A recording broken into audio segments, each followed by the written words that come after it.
qué sabemos, Jorge Manuel, que la cruz de Cristo es de Cristo? Bueno, supieron cuál era la cruz porque tenía el titulus, tenía el nombre.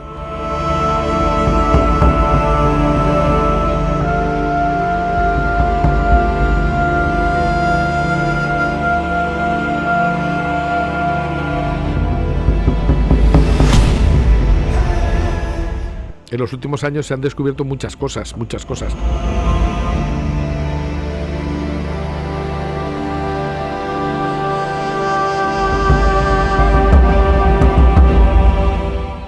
Si tenemos un retrato de Jesús, es que Jesús se ha encarnado, o sea, no es una apariencia. Está claro que desde el punto de vista histórico es irrebatible.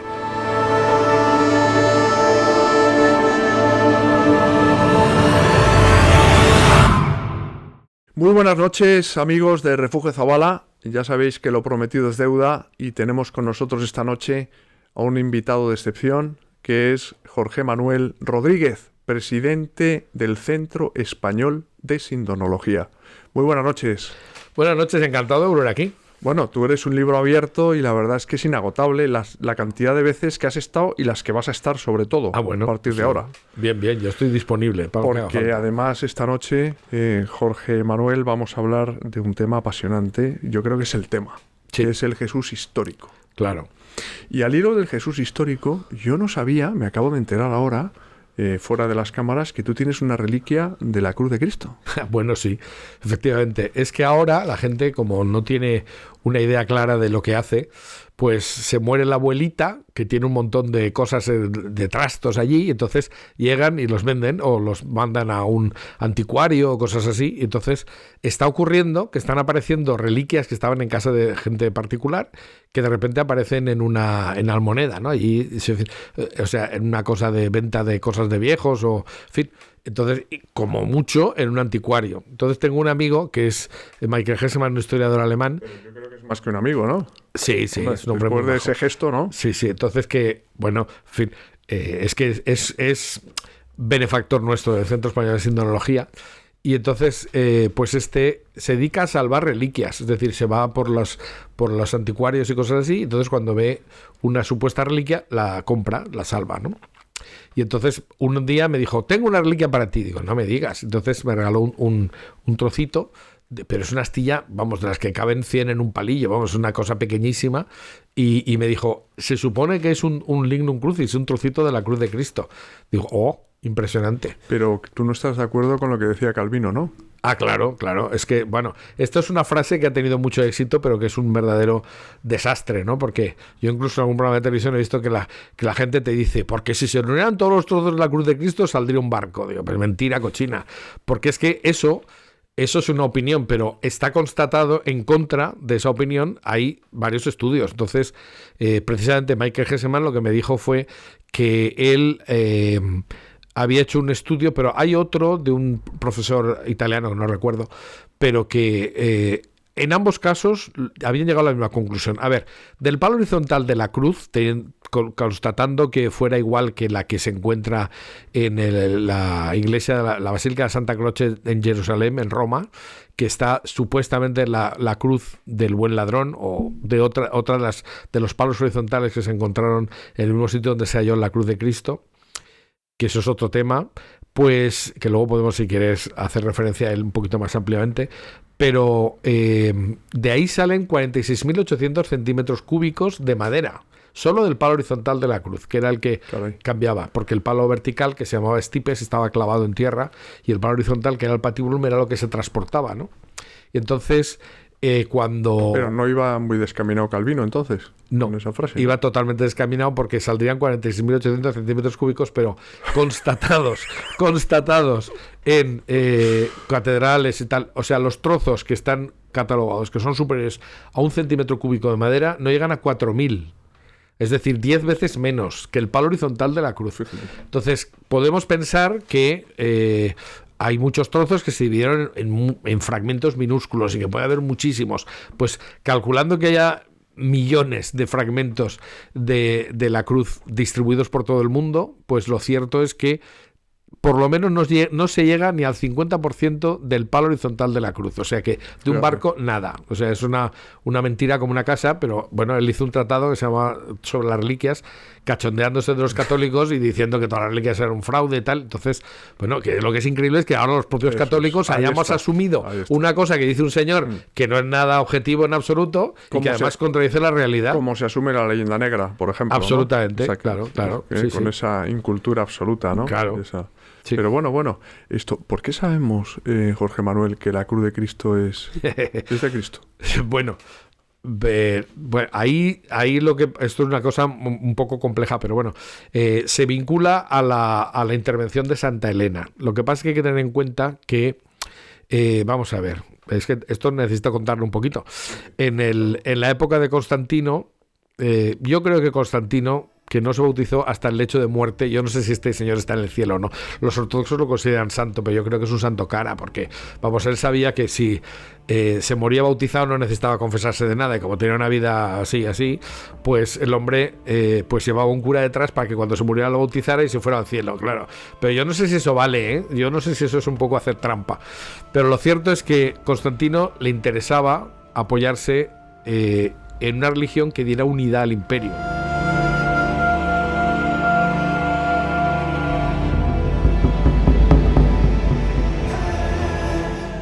Entonces, claro, hacer un Dios más era aceptable, es decir, bueno, yo acepto a Cristo como Dios, entonces aquí tenemos un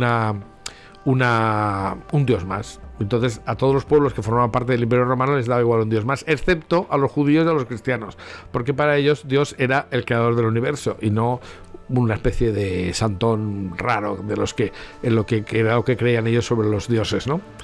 Entonces, el momento en que intenta apoyarse en el cristianismo, resulta que se divide la Iglesia católica, que era la única que había entonces, y aparecen los arrianos, que consideran que Jesús es un Dios menor. Y entonces él lo que hace es que convoca un concilio, pero no porque quiera meterse en eso, sino que quiere que se aclaren, porque si resulta que tú te apoyas en una religión para que sirva de unidad y esa se divide, la hemos fastidiado, ¿no?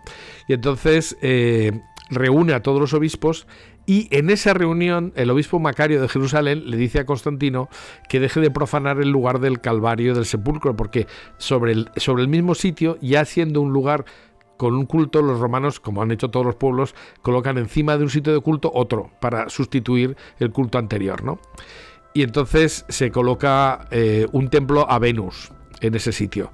Entonces se pide a Constantino que desmonte el templo y entonces pues él lo hace como gesto de buena voluntad, y entonces su madre, que mandaba mucho, pero era la madre del emperador, decide que ella, que es cristiana, según dice Eusebio, tenía verdadera devoción. Bueno, pues ella intenta ir al lugar de la que va a aparecer, porque los cristianos sabían dónde estaban los lugares que ellos habían mantenido como venerados durante siglos, ¿no?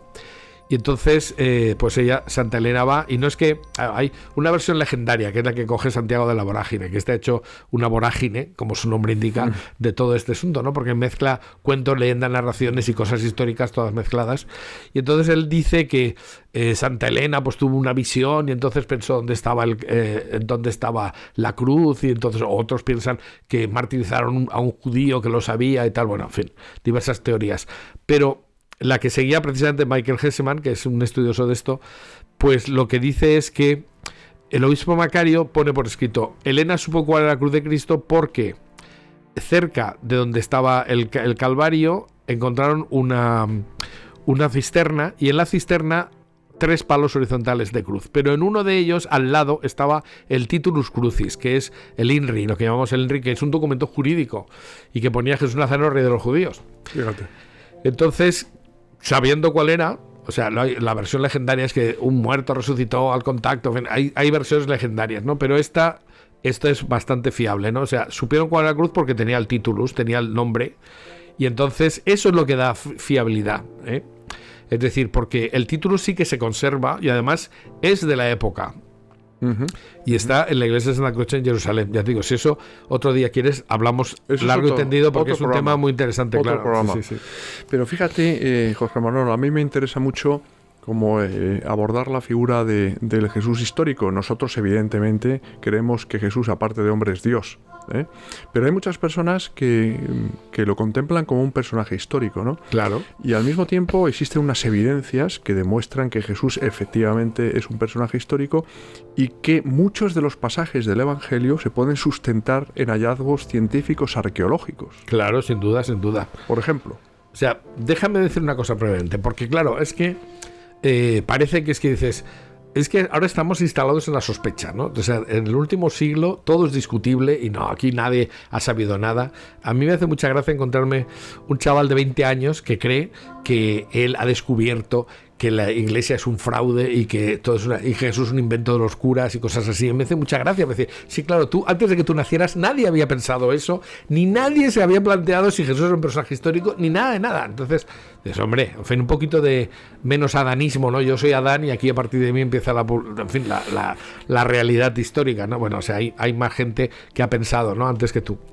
Y ahí tenemos, pues, lo primero. Es verdad que durante muchos siglos no se discutía la figura de Jesús, es decir, que la gente aceptaba, pero tampoco tenía medios de conocer otras cosas, ¿no? Porque no existía la arqueología, muchas cosas que no se habían hecho nunca, ¿no? Pero a partir del siglo XVIII, 1700, finales de 1700, hay un tipo que es un tal Reinarus que publica un libro que se llama La Apología de los Adoradores Racionales de Dios. Y entonces se plantea que la religión no es una cosa racional, que hay que estudiarla racionalmente. Y claro, el problema de los racionalistas, que son los que han discutido sobre la figura de Jesús, es que ellos piensan que lo que no se ajuste a la razón no es verdad. Con lo cual quitan todos los milagros, porque claro, tú coges el Evangelio y dices, del Evangelio todo lo que son milagros, eso se han añadido por el legendario todo fuera. Bueno, hombre, vamos a ver, es decir, pero claro, entonces Jesús es un señor normal, pero bueno, pero entonces, ¿y por qué se crea una religión en torno a él? O sea, si la resurrección no existió, si no existió no sé qué, todo esto, pero claro, es que a mí no me cabe en la razón, bueno, no cabe en tu razón, pero a lo mejor Dios precisamente lo que quiere es eso, ¿no? Bueno, pues eso es un problema, ¿no? A partir de ahí, siglo XVIII, XIX, aparece una serie de señores que se instalan en la duda. No existe nada Jesús, tal. Hay que tener en cuenta que no son objetivos, porque estos concretamente eran todos gnósticos, o sea, gente que estaba en la Ilustración, en el gnosticismo, en la masonería, o sea, ambientes ilustrados, pero también enciclopedistas. Todos estos son los que ponen en duda todo esto. Y es verdad que los católicos no nos habíamos planteado nunca tener que demostrar cosas que creíamos evidentes.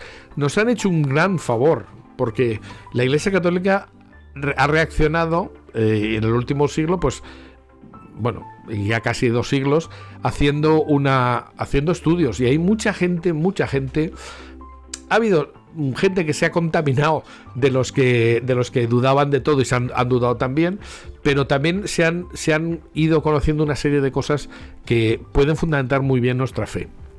Entonces, para terminar esto que quería decir como mínimamente, y luego nos metemos en las cosas positivas, son las que me interesan, pues hay que decir que hay 2 vertientes. De los que dudan de la historicidad de Jesús hay lo que podríamos llamar los críticos y los míticos, ¿no? Hay una serie de estudiosos que son críticos en el sentido de que piensan que Jesús es un personaje histórico, pero divinizado. Es decir, podía ser pues un pastor, o un pastor no, un profeta o mucho un predicador, y resulta que, bueno, pues luego se han ido añadiendo milagros y tal, se ha creado un personaje que no tiene nada que ver con Jesús, ¿no? Es decir, sobre todo los críticos, los míticos tienen una cosa en común. Ellos consideran que uno es el Cristo de la fe y otro es el Jesús de la historia. Esto es un grave error, ¿no? Porque claro, es ya partir de que lo que lo dicen los evangelios no es verdad. Entonces ya estás cediendo en lo fundamental antes de estudiarlo. Entonces, esto los críticos dicen es un personaje divinizado.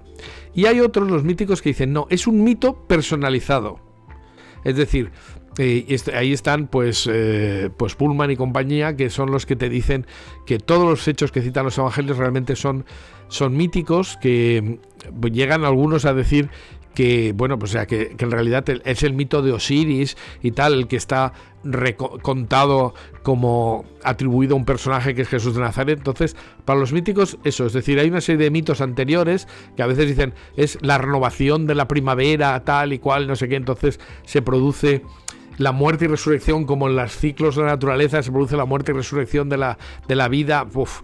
O sea, hay gente que desbarra mucho, ¿no? Vayamos, Jorge Manuel, como tú decías, a lo positivo, ¿no? Es decir, ¿qué tipo de hallazgos arqueológicos sustentan la narración que está contenida en los evangelios, y especialmente también en la detención, en la pasión, en la resurrección de Cristo, ¿no? Pues que esos hay muchísimos. La tumba de Caifás, a lo mejor. Por ejemplo, esa es una de las cosas que se descubrió. Se descubrió la más que la tumba, el osario, pero vamos, el osario de Caifás, que efectivamente corresponde con las fechas y tal, y que, bueno, es que se había, como se discute... Fue Caifás, vamos a explicárselo a nuestros telespectadores. Caifás fue uno de los sumos sacerdotes. En el momento en que llega Jesús al Sanedrín, había un sumo sacerdote que era dijéramos el legítimo, y otro que era más pro-romano, que era el que habían colocado los romanos. Entonces, uno es suegro del otro. En fin, de Caifás surgen además luego una serie de hijos y familiares que van siendo sumos sacerdotes con el tiempo. Pero bueno, Caifás era, dijéramos, el que ejercía, pero Anás había sido, me parece que su suegro, bueno, es uno suegro de otro, nunca me acuerdo quién es el que es mayor, pero lo cierto es que había dos sumos sacerdotes. Se había discutido por qué iba a haber dos sumos sacerdotes. Claro, ahora en los últimos años se han descubierto muchas cosas. Se ha profundizado mucho en esto, en los estudios bíblicos, precisamente por la discusión que se ha generado en ambientes no católicos. Caifás, ¿qué relación tenía con Jesús? Hombre, era uno de los que lo juzga, claramente. O sea, es decir, bueno, más bien es el que lo juzga, porque la visita a Anás parece ser que es previa, es decir, es una especie de, cuando llevan a Jesús a que sea juzgado ante el Sanedrín, pues parece ser que hay una visita previa a Anás, y entonces pues él da el visto bueno, pero realmente es Caifás el que lo juzga. Entonces el sumo sacerdote, el Sanedrín era dijéramos el tribunal de justicia de Jerusalén. Estaba formado por ancianos y por sabios de la ley, ¿no? Es decir, algunos eran fariseos, otros saduceos, en fin, hay una composición. Hay, por cierto, un libro de unos judíos conversos que se llama La Asamblea que juzgó a Jesús, que descubren los nombres de más de la mitad, yo creo que casi el 75% de los miembros del Sanedrín en el tiempo de Jesús, porque eso se puede saber. Y por referencias de los hechos de los apóstoles y tal. Es una cosa muy interesante. Yo creo que estos se convirtieron y hicieron el libro dedicado a Pío XII, precisamente. Si no me equivoco. ¿Cómo se titula? Repítelo. La Asamblea que juzgó a Jesús. Qué creo que se puede conseguir por ahí. Y va contando la historia de muchos de los miembros del Sanedrín. Entonces, claro, como se sabía por qué familias eran y cuándo les tocaba y todas estas cosas, ¿no? Entonces, el sumo sacerdote era el que hacía cabeza, lógicamente. Y claro, el descubrimiento del osario de Caifás. Claro, porque también, como digo, se había discutido todo. Es que de la Biblia, o sea, Bullman, por ejemplo, dice que su objetivo es desmontar versículo a versículo todo el Evangelio. Entonces, claro, hay diversas versiones, pero claro, o sea, en el momento en que tú discutes todo, hay una cosa que se discute que es incluso divertida, ¿no? Hay un personaje de estos crítico que dice, bueno, este es mítico más bien, que dice que, por ejemplo, el milagro de Jesús en el mar de Galilea, pues calmando la tempestad, que eso no puede ser porque en un lago no se producen tempestades. Mentira, esto es un hecho constatado, que efectivamente es un lago tan grande en el que las olas pueden llegar a ser muy grandes, ¿no? Entonces eso es una cosa que es verdad. O sea, pero claro, un señor en Alemania en el siglo XVI o en el siglo XIX evidentemente no sabe qué es lo que pasa en el mar de Galilea. Pues si te vas allí, que ahora se puede fácilmente, pues se ve que efectivamente pueden existir tormentas. Pero sigamos con lo positivo, con los hallazgos. A ver, Caifás es fundamental en el personaje de Jesús histórico, como lo es Pilato. Claro, por ejemplo, otro que se había, algo, ¿no? Claro, vamos ahí, por poner ejemplos. A ver, Pilato, ¿qué era? ¿Prefecto o procurador? Porque resulta que el Evangelio le llama prefecto, pero lo que teóricamente tenía que ser es procurador. Y entonces hay una discusión. Y entonces, claro, los críticos te dicen, ¿ves? Aquí se demuestra que los evangelios están... Porque todos tienen en común que el evangelio tiene que haberse escrito a partir del siglo III, ¿no? Porque, claro, y fuera de Jerusalén, en un ambiente que no sea judío, porque, claro... Entonces, claro, intentan ver que hay contradicciones y que eso no puede ser, ¿no? Entonces, está claro que esto es una cosa escrita mucho tiempo después y tal. Eso es lo básico, porque si no, claro, si lo ha escrito la primera generación y con testigos presenciales, pues ahí no encaja que mientan, ¿no? Y entonces, pues empiezan a decir, bueno, pues aquí hay una contradicción evidente, por tanto, el que ha escrito el Evangelio no sabía que el cargo que tenía Pilato no era prefecto, sino que tenía que ser procurador y tal. De hecho, hay un autor, me parece que es Tácito, que cita a Pilato diciendo que era procurador. Bueno, pues no, el Evangelio se le llama prefecto. Y entonces, ¿qué es lo que pasa? Y de repente se encuentra una piedra, que es una piedra que estaba reutilizada, pero que había sido parte de la dedicatoria de un templo o un teatro o algo así. Eso no me acuerdo exactamente, pero en Cafarnaúm. Pero además eso se descubre hace relativamente poco tiempo, ¿no? Cesarea Marítima, sí, hace los años 60. Años 60. Sí, entonces en Cesarea Marítima de repente se encuentra en las ruinas de un edificio público, ¡pum!, una dedicatoria donde se dice que Poncio Pilato, prefecto de Galilea, prefecto, como dicen los evangelios, exacto. Prefecto le dedica a Tiberio este edificio. Que no Pilatos, Pilato. Porque Pilato. Se dice mucho Poncio Pilatos. Sí, yo ¿no? A veces también, de niño siempre decía Poncio Pilatos. Entonces ahora a veces me sale. O sea, en fin. Fíjate, ese descubrimiento es impresionante, ¿no? Hombre, O sea, absolutamente, porque da absoluta exactitud. Pero hay muchos, a ese respecto hay muchísimos. Se han encontrado. La arqueología es una de las fuentes bíblicas primeras, porque se han encontrado muchísimas cosas. Hay datos que son muy llamativos. O sea, yo, por decir uno que normalmente no se suele decir, uno de los viajes que hice a Tierra Santa, he hecho 4, pues estuve después de un arquitecto que me dijo, pues si cuando vayas tienes que ir a el sitio donde trabajaba probablemente San José y Jesús, que está a 3 kilómetros de Nazaret. O sea, Nazaret era un sitio que era una especie de ciudad dormitorio, donde trabajaba la gente que construía Séforis. Y Séforis era la capital de Galilea.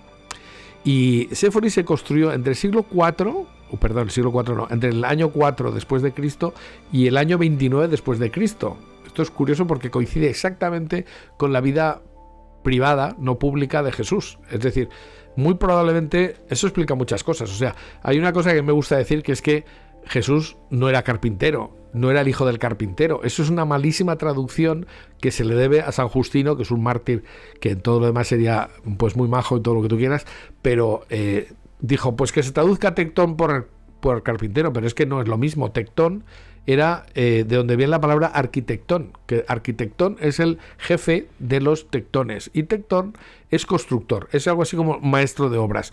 Quizá por eso se le llama maestro en el Evangelio. Exacto, esa es la idea, porque a Jesús no se le podía llamar maestro porque fuera maestro de la ley, porque no lo era.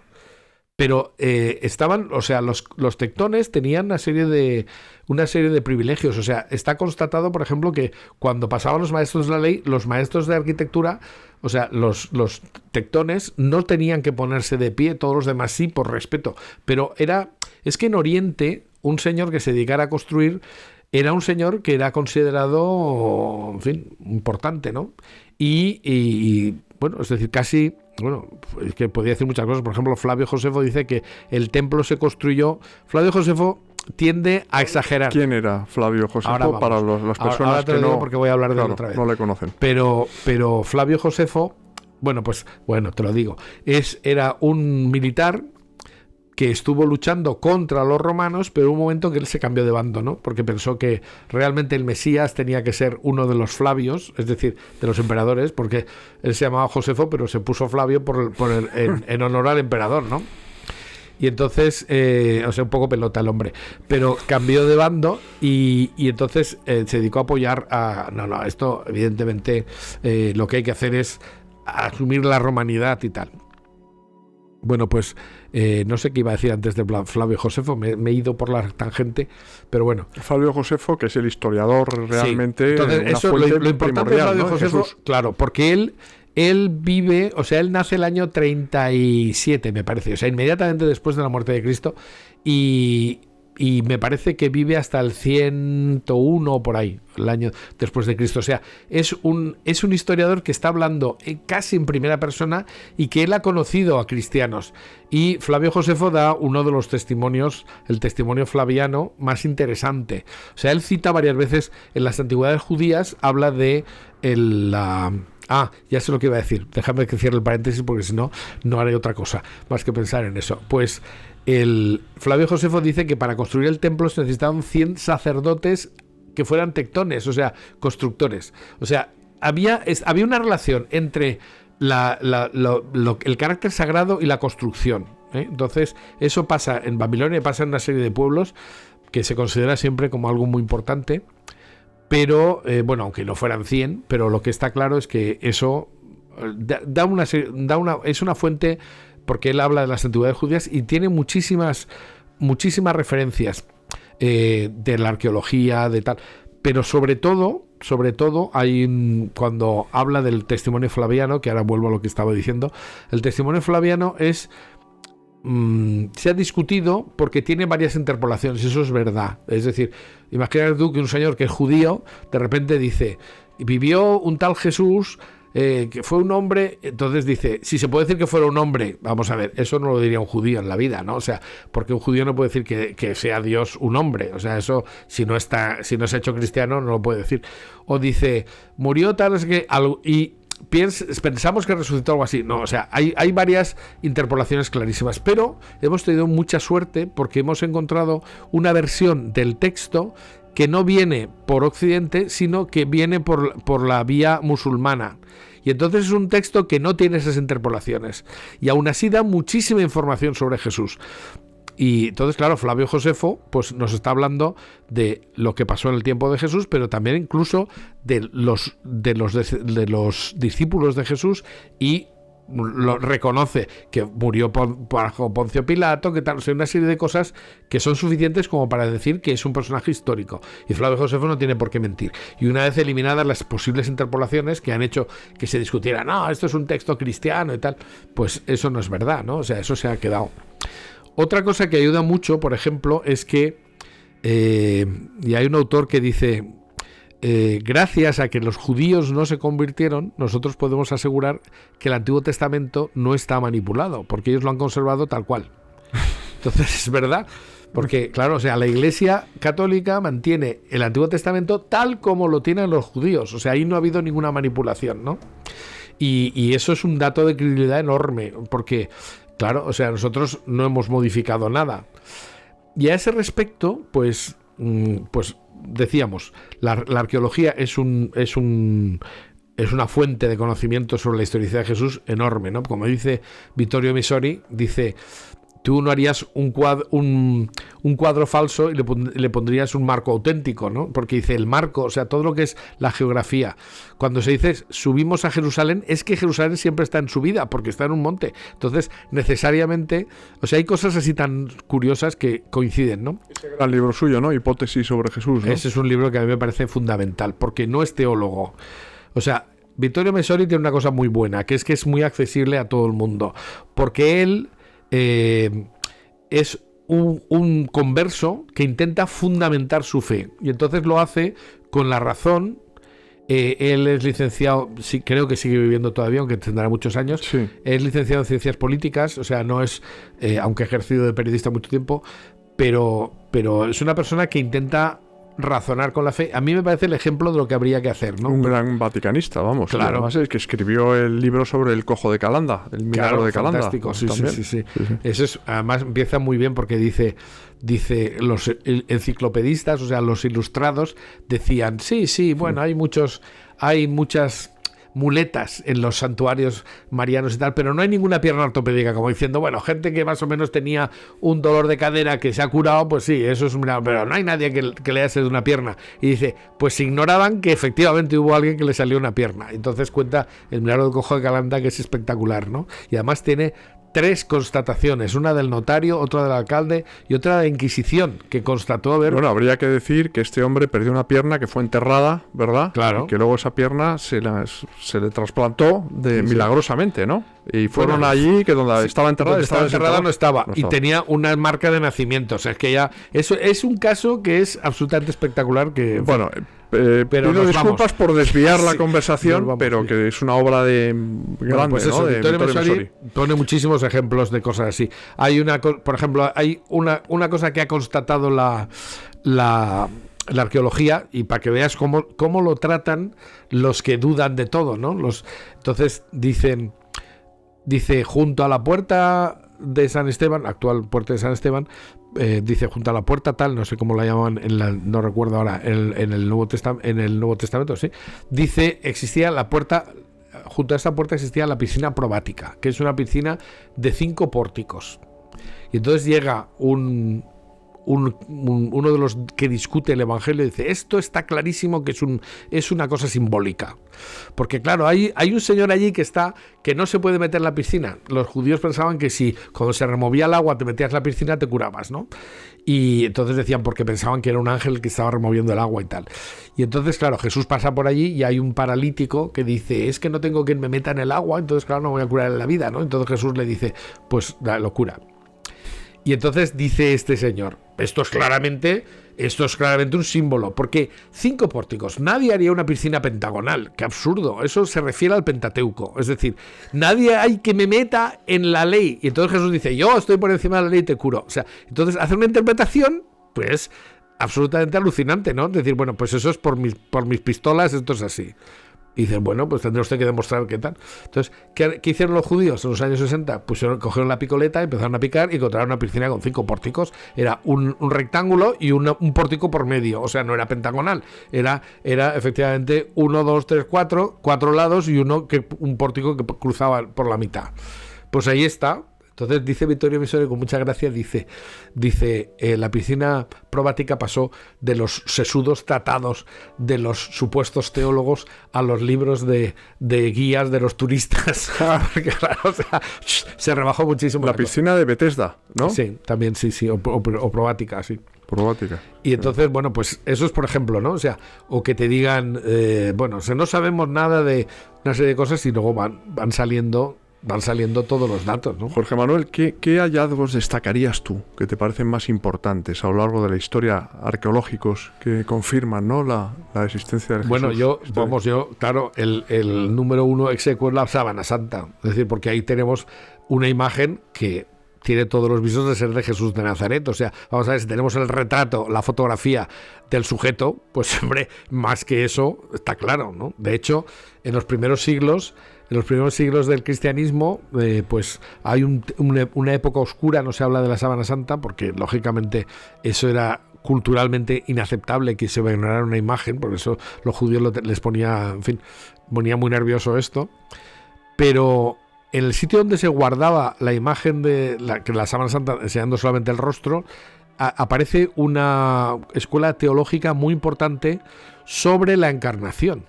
Porque claro, ellos se dan cuenta de que si tenemos un retrato de Jesús es que Jesús se ha encarnado, o sea, no es una apariencia, porque también había una herejía que decía que bueno, que Jesús no se había hecho persona, o sea, la segunda persona de la Santísima Trinidad no se había hecho un sujeto vivo, sino que era una pura apariencia, y no. Si tenemos la imagen de Jesús muerto y tal, eso está claro que desde el punto de vista histórico es irrebatible. Entonces se puede discutir si la sábana santa es o no de Jesucristo, para eso tenemos otros programas y otras cosas y tal, pero hoy día está claro que no es una falsificación y no se puede saber cómo se ha producido esa imagen. Bueno, sobre la sábana santa, Jorge Manuel, remitimos a nuestros telespectadores a ese gran programa que hicimos aquí en Refugio Zabala, que estuviste tú. Estuvimos nosotros, fuimos a visitarte a Valencia, ¿verdad? Sí, no era en el plató como ahora, y allí tuvimos oportunidad de ver muchas cosas, entre otras la réplica maravillosa que guardáis ahí. Efectivamente, sí. En el Centro Español de Sintonología, ¿no? Eso es, sí. Pues pues eso, es decir, el número 1 ex aequo es eso, es decir, tenemos la foto del personaje, como no va a ser un personaje histórico, eso está clarísimo, ¿no? Número 2. Bueno, pues hombre, el número 2 está clarísimo que es el sudario de Oviedo, porque el sudario de Oviedo que encajan todo el desarrollo de todas las heridas de la cabeza del hombre de la sábana con el mismo sitio. Una vez se coloca como corresponde. Claro, no tenemos, ahí siempre digo que como no tenemos el cadáver, que menos mal que no tenemos el cadáver, pero como no tenemos el cadáver no podemos hacer una comparación clara, hasta que aparece el profesor Miñarro, que hace el cadáver, es decir, basándose en la sábana santa, hace una reconstrucción perfecta o casi perfecta de lo que sería el cadáver de Jesús, y entonces sobre ese cadáver, que ya tiene volumen, puedes colocar el sudario y encajan todas las heridas en la sábana del sudario en el mismo sitio. Eso no se le ha dado suficiente importancia, pero es que eso es básico, porque tiene que ser la misma persona. Claro. Es decir, que no puede ser dos personas, una del siglo tal y otra del siglo cual, y tiene heridas y todas son en el mismo sitio, pero en fin. Entonces, como dicen los forenses, lo dicen muchas veces, si tú encuentras un sujeto que tiene todas las mismas caries, todos los mismos agujeros, les faltan los mismos dientes y tal y cual, exactamente igual es la misma persona, porque hay tantas variables que es que no puede ser casualidad que todo eso coincida en otro sujeto, es el mismo, ¿no? ¿Qué más hallazgos destacarías? Bueno, es que hay muchos. Yo, por ejemplo, uno que a mí me llama mucho la atención, por ejemplo, es lo que fue Cafarnaúm. En Cafarnaúm es un sitio, es donde vivía Jesús. Hay mucha gente que se queda con la primera parte del Evangelio cuando dice Jesús, el Hijo del Hombre no tiene donde reposar su cabeza. Eso es al principio. Pero luego dice que entraron en casa. Jesús volvió a su casa. O sea, él vivía con Pedro, pero vivía en Cafarnaúm. De hecho, si tú vas a Tierra Santa te pone la ciudad de Jesús, porque es verdad, era donde Jesús vivía. Pues ahí se han encontrado muchas cosas. Por ejemplo, referencias que da el Evangelio. Dice, saliendo de la sinagoga, entró en casa de Pedro. Es que está a una manzana, o sea, está pegada prácticamente a la sinagoga, muy poquitos metros. Pues ahí se han visto, por ejemplo, la excavación arqueológica ha sido, bueno, absolutamente rica, ¿no?, en hallazgos. Se encontró... se reconstruyó parcialmente en una sinagoga, pero que es posterior del siglo III. Pero las basas, o sea, el fundamento es de una sinagoga anterior que es del tiempo de Jesús. Entonces, efectivamente, se sabe que en Cafarnaúm había una sinagoga importante, se sabe cómo eran las casas, se sabe que tenían terrazas, o sea, cosas que cuenta el Evangelio, por ejemplo, cuando se desciende a un paralítico y tal, bueno, pues se sabe cómo estaban. Las casas tenían unos tejados que estaban hechos con maderas y con ramas y tal, se podían levantar y se podía bajar un paralítico perfectamente. Eso se encaja perfectamente con eso. O que tenían pues un patio común a una serie de viviendas, y entonces te explicas perfectamente pues la parábola de la señora que encuentra el leptón, ¿no?, una monedita pequeñísima, de repente barriendo tal, o sea, barre porque el suelo era oscuro, porque era una piedra oscura y era difícil ver la moneda, pero barriendo y tal, pues lo encuentra. Entonces sale al patio que está allí al lado y le dice a todas las vecinas, he encontrado es que eso lo ves exactamente como era, ¿no? Pero sobre todo hay un hallazgo. Además, yo solo vi con un arqueólogo que es el padre Florentino Díez, que era de nuestro equipo de investigación, que el padre Florentino Díez fue el que escalvó el Calvario. O sea, si no fuera español se le conocería en todo el mundo, claro, y en España también, ¿no? Pero ahí se le conoce mucho más fuera que en España.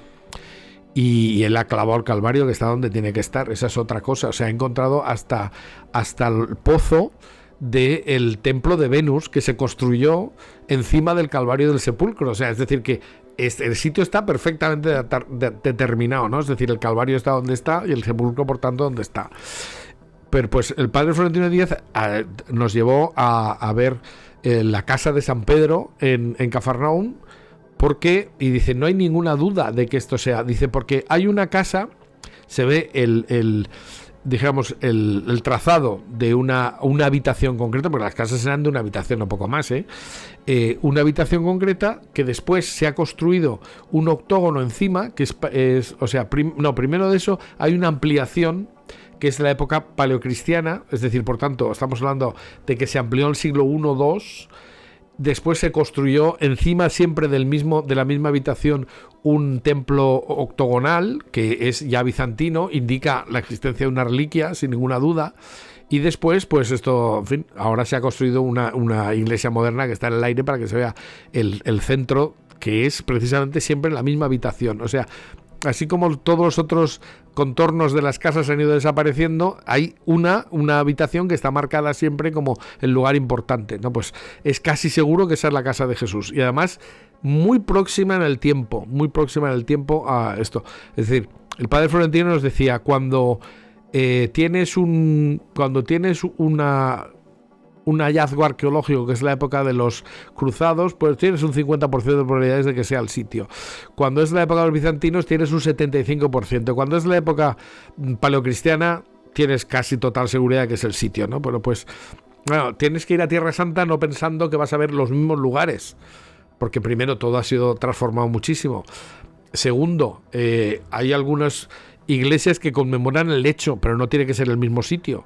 Pero hay otros sitios que son exactamente el lugar donde ocurrieron los hechos. Y uno de esos es Cafarnaúm, a mí me dejó impactado porque no conocía casi nada. Cuando fui, pues es de los sitios que vale la pena volver a visitar. Pero, ya digo, hay muchísimos. La arqueología es una fuente. Por ejemplo, otro. Cuéntanos. Ay, caramba, me estás haciendo que piense. El Huerto de los Olivos, por ejemplo. Bueno, eso sí, claro, por ejemplo, el Huerto de los Olivos es un sitio muy interesante porque hay 8 olivos que pueden ser del tiempo de Jesús. Entonces, también Flavio Josefo, que exagera un poco, dice que cuando la guerra de los judíos, pues los romanos cortaron todos los árboles que había en el Monte de los Olivos. Hombre, vamos a ver, todos, puede ser que alguno quedara. Pero hay una cosa interesante, el olivo si lo cortas y no arrancas las raíces, rebrota. Entonces, ese Huerto de los Olivos, si no estaban presentes, sus raíces son las mismas, porque y hay 8 que tienen, y dices, ¿puede haber árboles que tengan 2000 años? Sí. Se han datado. Claro, es que los olivos es así, ¿no? O sea, que son de la época de Jesús. Claro. Entonces esos pudieron estar allí mismo, o sea, en el tiempo en el que Jesús estaba allí orando en el huerto. Bueno, en fin, y además es una cosa muy interesante. ¿Por qué Jesús se va al Huerto de los Olivos? Cuando vas allí te das cuenta de que estás en la montaña que está enfrente del templo y lo que hacían era mirar el Sancta Sanctorum. Es decir, que era la parte... vamos a ver, lo que era la parte de la ciudad vieja estaba amurallada. Por cierto, la muralla actual no es la del tiempo de Jesús. Por eso hay cosas que según el Evangelio están dentro de la muralla y ahora están fuera y cosas así. Pero eso también lo saben los arqueólogos. Pero, claro, o sea, ¿por qué cuando acaba la última cena se van a orar al huerto? Bueno, pues se van a un sitio que está en alto, por tanto se ve por encima de la muralla la parte central del templo. O sea, que era como ponerse mirando al sagrario. Porque claro, es decir, teóricamente Dios habitaba en el templo, ¿no? Entonces Jesús se va a orar mirando desde la montaña de enfrente, mirando el Sancta Sanctorum, ¿no? Entonces, donde está la sede de la divinidad, nada menos. Entonces, esas cosas, claro, piensas, la idea que tiene uno es que se van a un sitio apartado, no sé, al monte o, en fin, a cualquier lado. Bueno, no, se van a ponerse enfrente del sagrario, o sea, enfrente del Sancta Sanctorum, que es el punto de referencia religioso de Jerusalén. Bueno, pues eso encaja perfectamente, ¿no? Y, bueno, por supuesto... Y hemos dicho antes el Calvario, lo he dicho de paso, el Calvario, el sepulcro. El sepulcro. El sepulcro es otro sitio que es impactante. Yo he tenido la suerte de quedarme una noche completa en el Santo Sepulcro porque te permiten eso. ¿Ah, sí? Sí. Lo que pasa es que hay que hacer determinadas cosas que luego te contaré para que la hagas, pero no lo voy a decir aquí porque si no lo haría todo el mundo. Pero hablas con determinada persona y entonces solo se pueden quedar 15 personas cada noche. Entonces hay algunos son católicos, otros ortodoxos, otros, en fin, los terceros serán de la tercera, que no me sale ahora la otra religión, o sea, la otra religión no, el otro sector de la iglesia, que serán los armenios, eso es, ya me ha salido. Entonces los católicos, los ortodoxos, los armenios son los que tienen la copropiedad, dijéramos, del Santo Sepulcro ahora mismo y se reparten y entonces puedes quedarte allí. ¿Y esa noche cómo fue? Pues fue una cosa muy curiosa porque claro, lo único que te dicen es no puede usted cantar, no puede usted comer y no puede usted dormir, pero claro, cuando llevas varias horas y ya has hecho todo lo que tenías que hacer, has rezado todo lo que tenías que rezar, te has metido en el sepulcro y tal, pues en fin, yo me quedé discretamente en una capilla y me quedé, dormido completamente como un lirón y me despertaron cuando empezaron a entrar gente que... ¿Y por qué no se puede dormir? Pues supongo que porque tienes que estar en vela. Claro. Pero bueno, pero hubo apóstoles que pero los durmieron, apóstoles ¿no? se durmieron, o sea, yo hice lo mismo que los apóstoles. Pero, en fin de cuentas, pues tampoco es tan grave, ¿no? Y el Señor se lo perdonó. Bueno, pues y yo no quiero que terminemos sin que te cuente algo sobre la historicidad de los evangelios, porque eso es muy importante.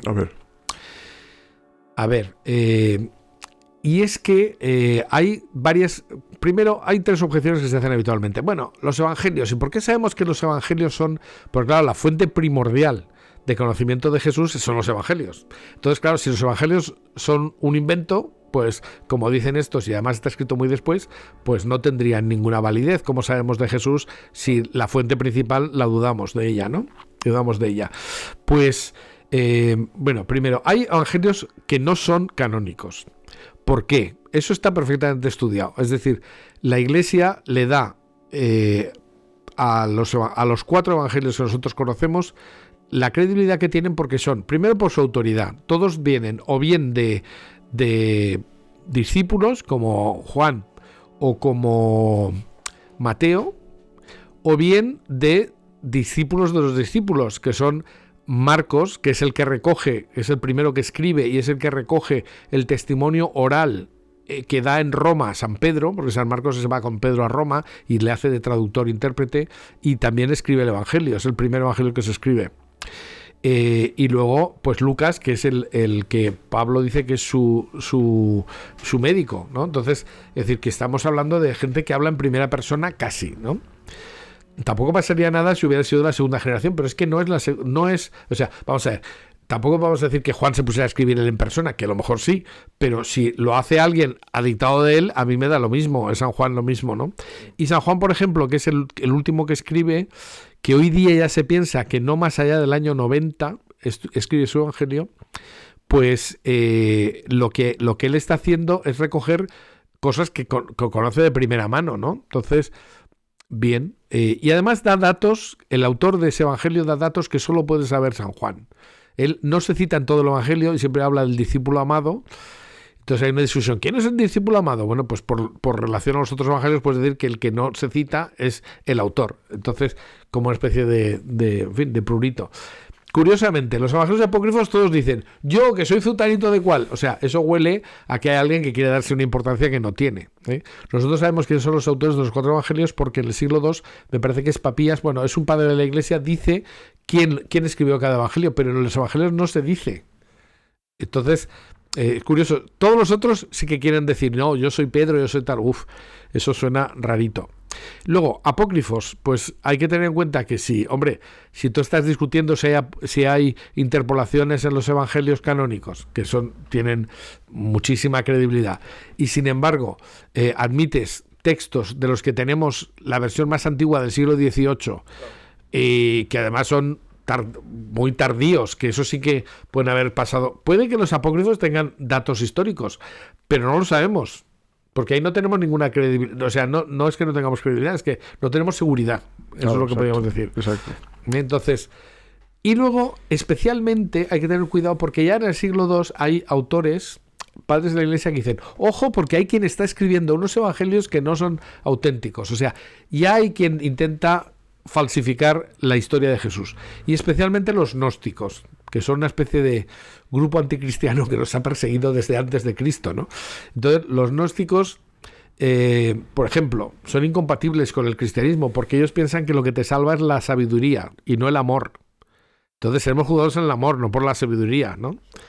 Entonces, claro, ahí los gnósticos meten la pata. Pero, bueno, pues escriben una serie de evangelios, o sea, no evangelios, unos textos sobre Jesús que intentan, dijéramos que, blanquear su pensamiento. Si se atribuye a Jesús que es un personaje que está de moda, pues entonces Jesús dice cosas gnósticas. Eso es muy raro. De esos evangelios gnósticos, el evangelio de Tomás, aparecen las cosas tan extrañas como que Jesús besó a María Magdalena y cosas así. Y además es gracioso porque si hay una frase del evangelio de Tomás que dio la vuelta al mundo de repente. El evangelio de Tomás dice que Jesús besó en la boca a María Magdalena. Entonces te vas al texto, te vas a la foto del manuscrito y donde se supone que ponía en la boca hay un agujero. Por tanto, dicen, no, pero aquí quería decir en la boca. Pues oiga, eso, porque lo diga usted, o sea, es Claro, decir, es que o sea, hay cosas que es que, como esto nadie lo comprueba, pues es un brindis al sol, ¿no? Entonces, pues eso, los evangelios apócrifos pueden tener parte de la verdad, pero hay que ponerlos en duda, ¿no? De hecho, no son secretos, los ha publicado la Biblioteca de Autores Cristianos. Sí. O sea, es decir, la Iglesia Católica no tiene ningún inconveniente, siempre diciendo, ojo, que estos no son los Son evangelios. esas prevenciones, claro. Claro, Oye, qué interesante es hablar de la historicidad de los evangelios. claro, es que eso es fundamental. Entonces, claro, los evangelios, Jesús no dijo, id por todo el mundo y escribid el evangelio, dijo, id por todo el mundo y predicad el evangelio. Curiosamente, lo que sabemos, porque lo recogen las propias cartas de San Pablo, en fin, que son contemporáneas de San Pablo, aparte, eso es lo más antiguo que tenemos, pues ahí nos están diciendo que se predicaba de una forma muy concreta, que es el querigma. El querigma es lo que parecería más insólito, es decir, que Jesús murió, resucitó, tal, todo eso, que es lo que teóricamente dicen los críticos los míticos que se ha añadido, es precisamente lo primero que se hablaba. Se hablaba de que Jesús había muerto por nosotros, eso es precisamente el origen de los textos. Probablemente lo primero que se pone por escrito es la pasión, porque es una cosa que rompía todos los esquemas de los cristianos, o de los judíos, y había que ponerlo por escrito, y no hay discusión sobre eso. Es decir, esos son absolutamente históricos y nadie los discute. Luego se añaden los Logia Christi, que también se llama el documento Q en algunos otros autores, es decir, textos donde se recogían frases de Jesús y al final se ponen por escrito. Por eso no se escribe inmediatamente. O sea, primero está la predicación de Jesús, bueno, primero su vida, su predicación, la predicación de los apóstoles y luego lo ponen por escrito. Pero en aquel tiempo hay que tener en cuenta que, claro, o sea, Dios hace las cosas bien y el pueblo que mejor conserva la tradición oral son los judíos. Entonces, existían incluso en el tiempo de Jesús los Tanaim, que eran gente que se aprendía grandes discursos de memoria. Luego, en las cosas que dice el Evangelio, claro, es que esto da para mucho, pero bueno, ya sé que nos pasamos de tiempo y voy a ver si acortamos mucho, pero hay frases de Jesús que son hechas por un gran orador. ¿De qué cosa se acuerda uno? De los chistes. Cuanto más bestias, mejor. ¿Por qué? Porque eso es lo que te choca. Y Jesús dice muchas frases chocantes. Lo de el camello pasando por el ojo de la aguja, lo oyes una vez y te queda. Frases rimadas, que efectivamente, ¿qué es lo que recordamos siempre por primera vez? Lo que son los refranes. Porque, claro, si tú cambias la rima, te cargas el refrán. Por tanto, eso son cosas que son muy buenas para recordar.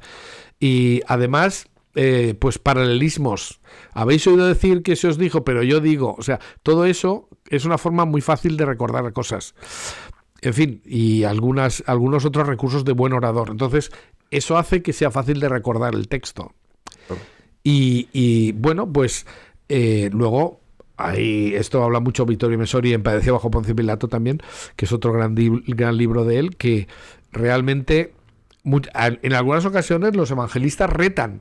Vosotros sabéis, es decir, y si no, aquí alguien me lo desmienta, existía la costumbre cuando había algún predicador de que si alguien que le estaba escuchando estaba en contra, podía levantar la mano y contestarle. Eso lo hacían los judíos. O sea, es decir, que cuando los evangelistas dicen, o sea, si alguien no está de acuerdo, que lo diga, en fin, y además se lo está diciendo a gente que ha condenado a Jesús, es decir, que sabían lo que había pasado, en fin, es decir, la credibilidad de los evangelios es enorme. Y yo creo que casi por acabar, yo te diría que, por ejemplo, hay ¿cuánta diferencia hay entre los hechos que se narran y el texto que se conoce? Pues mira, por ejemplo, de Esquilo, esto tengo aquí la chuleta, de Esquilo, lo que dice Esquilo se pone por escrito, o sea, el texto más antiguo que tenemos sobre él es de 1500 años después. 1500 años, o sea, 1 milenio y medio, o sea, ¿podemos decir que sabemos lo que dijo Esquilo? Ni idea. De Sófocles, 1400 años. De Platón, 1300 años. Es decir, el documento más antiguo que habla de Platón es 1300 años posterior. De Eurípides, 1600 años. Sin embargo, de los evangelios tenemos textos manuscritos 4680, cuando de los otros hay 10, 5, cosas así. y además 70 papiros, que son la versión más antigua, cuando todavía no había manuscritos en libros, sino en papiros. O sea, como decir, para poner en cuestión la autenticidad de los evangelios. Vamos. Es decir, y que se escribieron muy pronto, que coinciden con lo que sabemos por la arqueología. En fin, es decir, la credibilidad de un texto que tiene tal cantidad de pruebas solo se puede poner en duda cuando uno quiere ponerlo en duda. Exactamente, claro, es aplastante. Ni más ni menos, claro. Oye, pues me parece una forma maravillosa de concluir este programa, que es apasionante, y yo creo que tendremos que hacer más partes, Jorge Pues lo Manuel, que tú quieras siempre. porque, insisto, eres un libro abierto y este tema es fundamental. Hay que contar muchísimas cosas que nos hemos dejado porque es que no tenemos tiempo. Claro. Pero es que es apasionante y este argumento tuyo es irrefutable. O sea, estamos otorgando validez a textos que se han escrito, claro, y sin embargo los evangelios se cuestionan, cuando realmente es aplastante, ¿no? Pero es que hay un interés. La historicidad. Es que hay un interés en cuestionar, eso es lo que pasa. Exactamente, ahí vamos. Bueno, queridos amigos de Refugio Zabala, bueno, es increíble, pero cierto, ¿no? Como Jorge Manuel nos explica las cosas para que las entendamos todos y para que sepamos muchas cosas que ignorábamos hace un momento, ¿no? Sin duda ninguna vais a ver una y otra vez este vídeo porque vais a aprender o vamos a aprender muchas cosas nuevas sobre un personaje que es el personaje por excelencia en la historia universal, que es nuestro Señor Jesucristo. Tanto seáis creyentes como si no. Y si os acercáis al personaje de Jesús, acabaréis creyendo en él. Pues os invito, os emplazo el próximo jueves a las 10:30 de la noche, ya lo sabéis, en Refugio Zabala. Que Dios os bendiga a todos.